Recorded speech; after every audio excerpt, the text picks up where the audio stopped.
2000 में दम नहीं, 20,000 से कम नहीं। हम भीख नहीं मेहनताना मांग रहे हैं, सालों साल नहीं हम रोजाना मांग रहे हैं। यदि सरकार में है दम तो मान दे ना दे कम, वरना इसे जल्द ही उखाड़ फेंकेंगे हम। पूरी करो, पूरी करो, पूरी करो, पूरी करो। 25,000 से कम नहीं, 25,000 से कम नहीं। दोस्तों, इस प्रकार के नारे बिहार के गली कूचे और सभी प्रखंड कार्यालय में गूंज रही है, लेकिन फिर भी सरकार के कानों में जूं तक नहीं रेंग रही है। मानो ऐसा लगता है कि चुनाव जीत जाने के बाद बिहार के मुख्यमंत्री हो या देश के प्रधानमंत्री, जीविका दीदियों को भूल ही गए।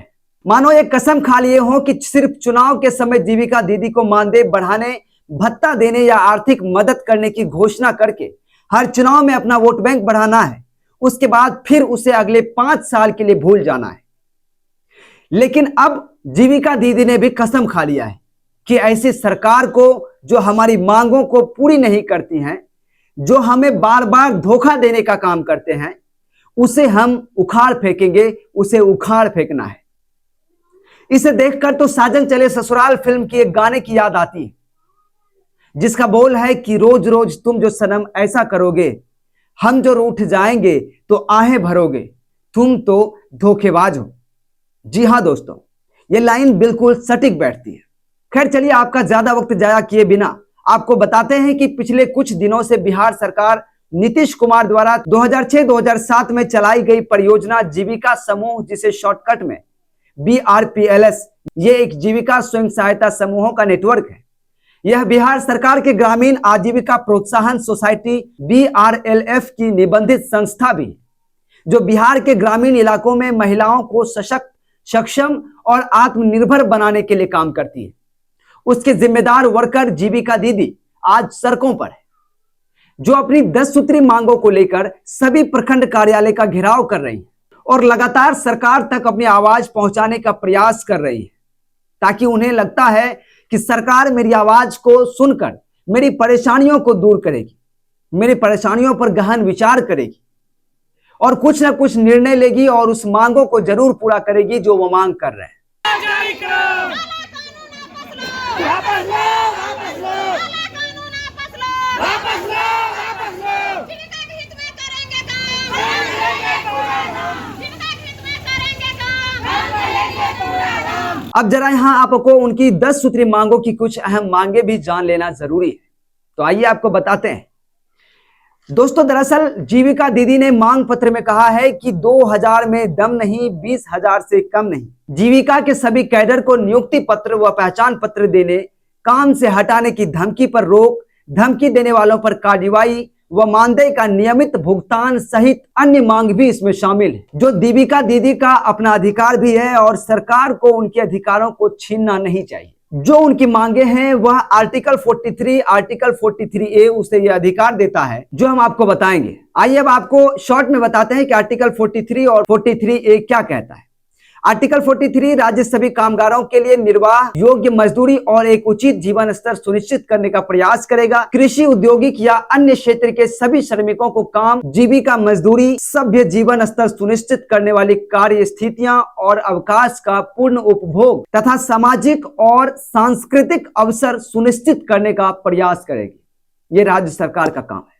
दोस्तों, अब आपको आर्टिकल 43A बताते हैं, जिसके अंतर्गत राज्य किसी भी उद्योग में लगे उपक्रमों, प्रतिष्ठानों या अन्य संगठनों के प्रबंधन में श्रमिकों की भागीदारी सुनिश्चित करने के लिए उपयुक्त कानून या फिर अन्य तरीके से, किसी अन्य तरीके से इसको लेकर कदम उठा सकते हैं। ये राज्य सरकार को अधिकार है।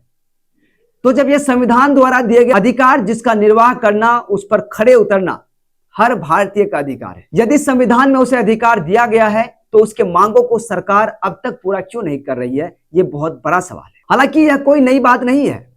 जब कोई भी सरकारी कर्मी हो या फिर संविदा पर बहाल किए गए स्टाफ या फिर किसी परियोजना के द्वारा सरकार द्वारा नियुक्त किया गया वर्कर, जो सड़क पर उतरकर या ब्लॉक का घेराव कर अपनी मांग के लिए प्रदर्शन कर रहे हैं, यह आए दिन का मामला है। आए दिन आपको देखने को मिल जाएगा। कभी बिहार के सरकारी शिक्षक, कभी आंगनबाड़ी सेविका सहायिका, तो कभी ब्लॉक के कर्मचारी हो या फिर अन्य पद पर कार्यरत कर्मचारी, यहां तक कि वार्ड सदस्य तक को सड़क पर उतरकर प्रदर्शन करना पड़ता है अपनी मांगों को लेकर, अपने हक को प्राप्त करने के लिए।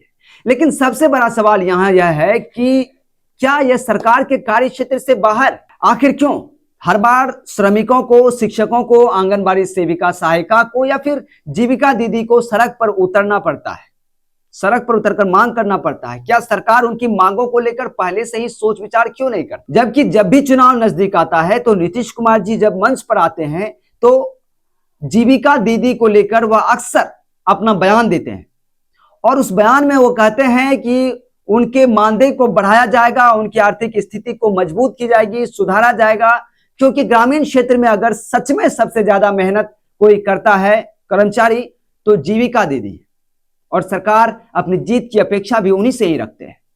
तो फिर ऐसा क्यों होता है कि उन्हें सड़क पर उतरना पड़ता है? आखिर जीविका दीदी जो मांग रही है अपनी मेहनत आना तो मांग ही रही है ना। इस महंगाई भरी समय में 2000 से क्या होने वाला है? 100 रुपए के दैनिक मजदूरी में वह काम करती है, उस पर भी समय से उसे तनख्वाह नहीं मिलती है। कोई 100 रुपए से कम की दैनिक मजदूरी में कैसे काम कर सकता है और करता है, फिर भी उसकी मांगों को पूरी क्यों नहीं की जाती है? ऊपर से उस पर दबाव होता है कि यदि एक दिन वह काम नहीं करती है, काम पर नहीं जाती है तो उसे हटा देने की धमकी दी जाती है, जो संवैधानिक तौर पर बिल्कुल गलत है। किसी को भी जबरन या धमकी देकर कोई भी काम नहीं करवाया जा सकता। जीविका दीदी की एक और मांग है कि उन्हें कोई भी आइडेंटिटी प्रूफ या पहचान पत्र निर्गत नहीं किया जाता है, जिससे उसे क्षेत्र में काम करने में काफी परेशानी होती है। उसे परेशानियों का सामना करना पड़ता है, लोगों को हर बार परिचय देना पड़ता है, इसलिए वह अपने परिचय पत्र की भी सरकार से मांग करते हैं। आखिर क्यों ना करें? जरा सोचिए कि किसी प्राइवेट कंपनी में छोटे से छोटे स्तर पर काम कर रहे कर्मचारियों को भी एक पहचान पत्र दिया जाता है, तो फिर सरकार द्वारा चलाए जा रहे परियोजना के तहत हो या फिर किसी भी तरह से जीविका दीदी को क्यों नहीं आइडेंटिटी कार्ड दिया जा रहा है? क्यों नहीं उसे पहचान पत्र दिया जा रहा है, एक सबूत दिया जा रहा है, एक प्रूफ दिया जा रहा है? अब जरा देखिए किस प्रकार से जीविका दीदी सड़क पर लगातार प्रदर्शन कर रही है अपनी मांग को लेकर। देखिए।